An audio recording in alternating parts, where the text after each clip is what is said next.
Hey, I'm Dana Blair. I'm sitting in the dining room at my father's house, a little breakfast nook kitchen thing, whatever you home people call it, that's where I'm at. I just ran the New Orleans Marathon yesterday. I'm hurting just a little bit, but team, I've never been that girl, raised over $8,000 and counting because she's the first, so I'm super excited. Yes, queen. Yes, queen. I ran 26.2 miles. I'm icing right now and whining. It's a good combination. So that's why I'm sitting here at this lovely location with this really dope backdrop. So thank you for your patience and understanding. Even though I know some of you will probably be a little shady in the comments. It's fine. It's fine. Something very important that I want to point out to you that you will face, and I want you to be prepared for it, is attitudes. I'm not talking about somebody's attitude problem. I'm not talking about people hating on you. It's the one that's a little bit more difficult because you're not really sure what to do with it. You just know it doesn't feel right. Trust your gut and your instincts. You just know it doesn't quite feel right. For example, when you quit your job, if you resign and you tell your boss you're leaving to go to a competitor or you're staying within the same field, but you're making a logical progression, say from an assistant to a manager to a director, a director to C-suite, whatever the case may be, people get it. People understand. You're doing it for a salary increase. You're moving across the country, not because you feel like it, but because your fiance or your spouse got this really great job and you're following him and you're building, or her, and you're building your home. People understand that. Saying you're changing careers. You're going from finance to pursue your career in painting. You are no longer going to be a VP. You're taking your life savings and you're going to go study a writing course. People don't understand that. Not because it doesn't make sense, not because it's not inspirational or dreamy, but because it's their own fears coming into play. They don't understand it because it's something they cannot see themselves doing. And oftentimes when you're met with that personality and you're met with that adversity, you're met with that attitude, you start to question yourself. Are you doing the right thing? Maybe so-and-so is right. Did I give up too soon? Did I leave the company too soon? Maybe I would have gotten that promotion if I stuck it out 2 or 3 more months. No, don't listen to that. Some of the best advice I've ever gotten in my life came from a friend of mine and former business partner about 4 years ago. I was going through a really rough time in my life. I was dating the bum who I talk about on the About page. And she has a very unique approach to life. And she said to me, Dana, identify what baggage is yours and what baggage is someone else's. And once you do, you let them carry their own shit. Now, without sounding like the Erykah Badu song, which is a good song, Bad Baby, those of you who know it, think about that.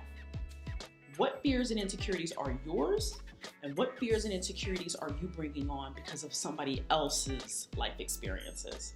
And you let them own their own shit. And you can only deal with what you can deal with and what's yours. That's the stuff you can work out. If you choose to take on everyone else's fears, reservations, limitations, you will never move forward. Now, I'm not saying go and quit your job next Thursday and you're going to go be a painter in the south of France and the only thing you've ever touched was some crayons, the 64 count from back in the 7th grade. That's not what I'm saying.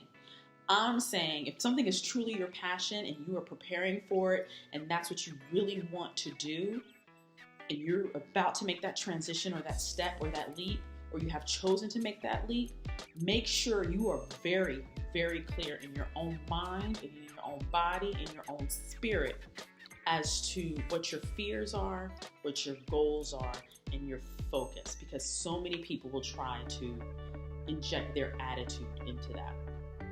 Another tip, if you will, Sarah Blakely, the founder of Spanx. If you do not know her, familiarize yourself with her and her story. It's truly, truly inspirational. I was watching an interview that she did on YouTube. She mentioned that she had taken her life savings at the time, which was about $5,000, and started, to do her prototype and all her legal paperwork, etc., for what is now the world knows as the Spanx company or corporation. And before she sat down and told everyone in her family, which was at the dinner table one holiday, I believe, she had already been working a year on it. An entire year. And as soon as she shared with her family what she was doing, she was met with questions. Are you sure you want to do that? Is that smart? Doesn't that already exist? If it's such a good idea, wouldn't have somebody else have already come up with it? So on and so forth. And then she says, in her spirit and in her mind, she knew that if she shared that story too soon, if she shared with even the people who are closest to her, even the people who care about her, who want her to win, her family and loved ones, her goals and dreams and what she wanted to do too soon in the dream process and the development process, she knew that she would not have continued on the journey. She knew that she would have started to doubt herself, and she probably would have put that dream on hold. But look at the corporation now. She's $1 billion woman, baby. I say all of that to say, your dreams are yours, your goals are yours, your passions are yours, and they are precious, and they are valuable. You share them when you are ready, and identify your own bags, your strengths, your weaknesses, your fears, your solutions, and identify those of someone else's, and only carry your own shit.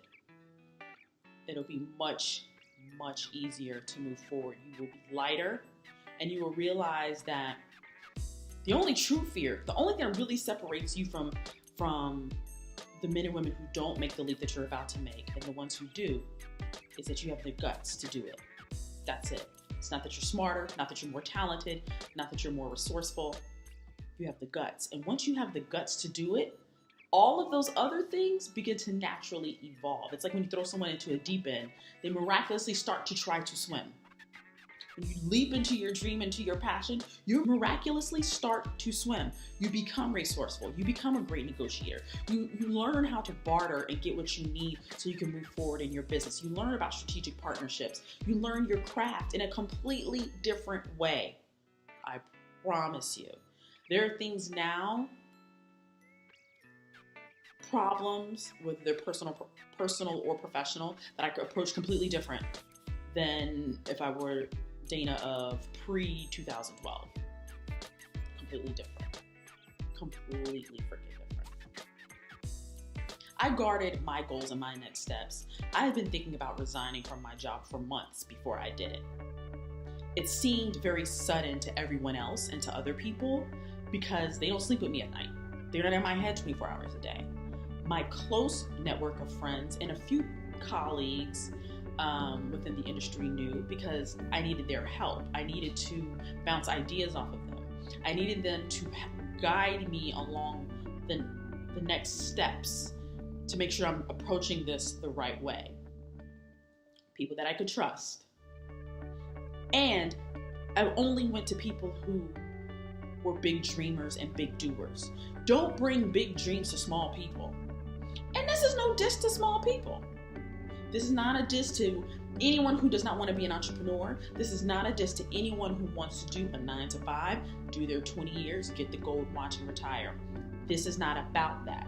This is not about you. That's your bag. See what I did there? That's your bag.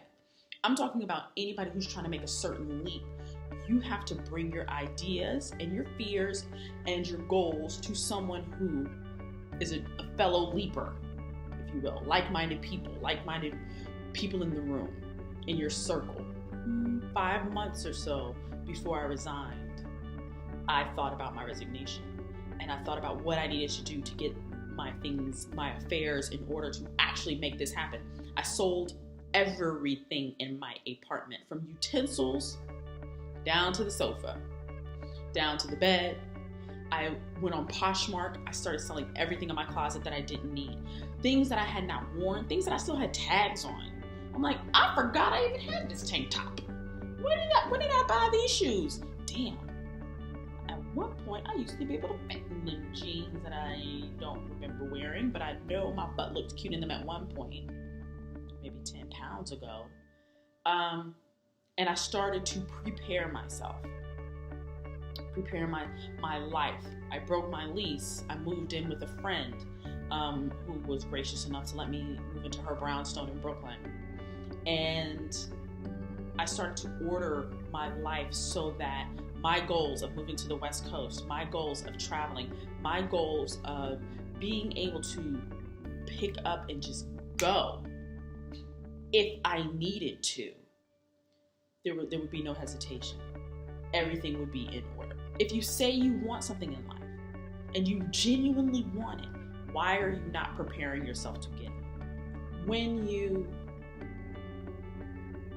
take the time to identify which bags are yours, guard your dreams and only share them with fellow dreamers, and then prepare yourself to execute, you will feel invincible. That feeling is actually peace, because you put things in their place, you put things in order. And by putting things in order, I mean the physical things, selling my clothes and getting out of my apartment, and the emotional things in order. Me being very clear about what I want and very clear about what others want for me, and letting them own that. It's a peaceful thing. It's a powerful thing. And I strongly recommend just take heed. Just think about what I'm saying as you make your next move. All right, until next time, Dana Blair. See you.